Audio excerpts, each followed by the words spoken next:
के रखी हो, ऐ जान जा जतन से तोहफा बचा के रखी हो।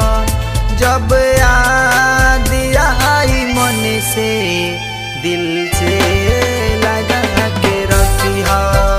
जब याद आई मन से दिल से लगा के रखी हो, ऐ जान जा जतन से तोहफा बचा के रखी हो, ऐ जान जा जतन से तोहफा बचा के रखी हो।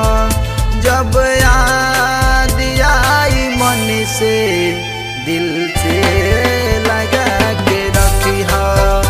जब याद आई मन से दिल से लगा के रखी हो।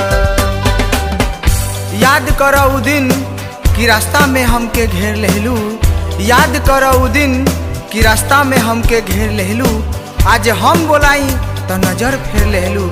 अरे जा ए बेवफा जा, दोबारा हर जाई बारी।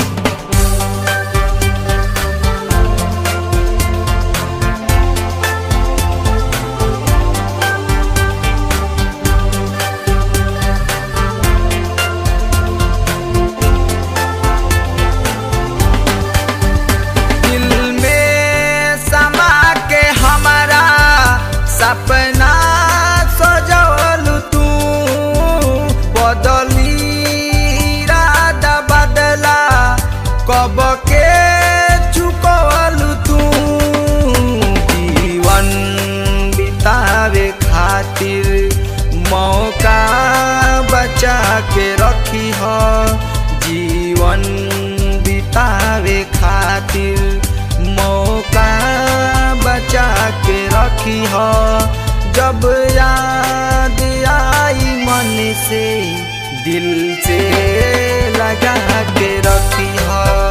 जब याद आई मन से दिल से लगा के रखी हो। तहरा प्यार में दीवाना दिल अजीब हो गईल, तहरा प्यार में दीवाना दिल अजीब हो गईल। धड़कन इतना तेज भइल कि दिल भी दिल के मरीज हो गई। दौलत पे जे भुलाई ऊ प्रीत का निभाई, सपना रही अधूरा कुछ मिल नहीं पाई। जिंदगी से खेलल खेलावना अब तू ही बचा के रखी हो। जिंदगी से खेलल खेलावना अब तू बचा के रखी हो। जब याद आई मन से दिल से लगा के रखी हो। जब याद आई मन से दिल से लगा के रखी हो। दिहनी तोहफा तोहके आपन नसीब मान के, दिहनी तोहफा तोहके आपन नसीब मान के, तू छोड़ देहलू हमके गरीब जान के। अरे जा तहरा बिना हम जी ले।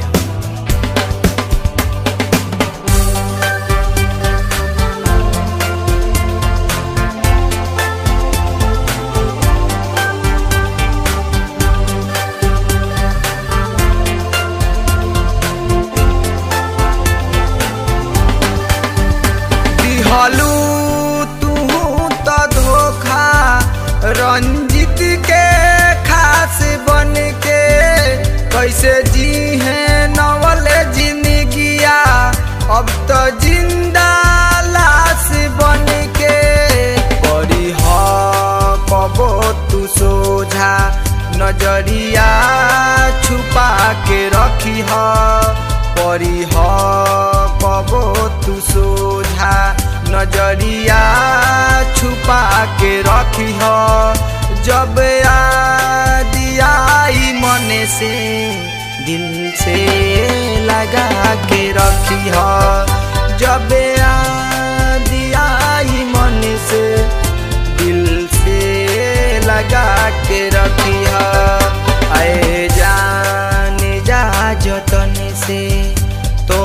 तोहफा बचा के रखी ह ऐ जाने जा जतन से तोहफा बचा के रखी ह जब याद आई मन से दिल से